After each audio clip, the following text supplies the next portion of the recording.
You ask Tiger to calculate. This deals with linear inequalities with one unknown.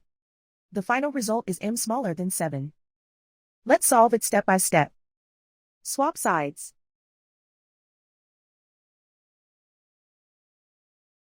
Group all constants on the right side of the inequality.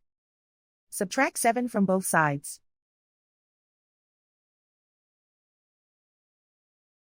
Group like terms.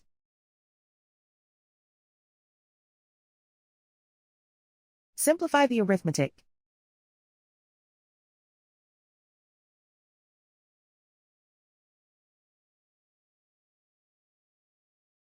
Plot the solution on a coordinate grid. And so the final result is m smaller than 7.